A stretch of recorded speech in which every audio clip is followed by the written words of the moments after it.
Bhagavate. Now from the point of view of yoga, it is always better to attach no importance to these superficial things and to keep an inner poise and a quiet mind, taking refuge in the divine and giving importance only to the relation with the divine.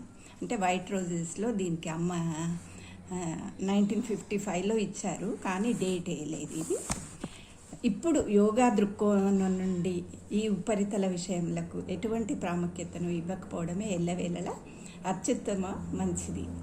మరియు అంతర్గత సమతుల్యతను, ప్రశాంతమైన నిశ్చల మనస్సును నిశ్చలత్వంతో ఉంచుకొనుటకు దైవాన్ని మాత్రమే ఆశ్రయించి, అంటే దైవంలోనే శరణు చెంది ఉండాలి.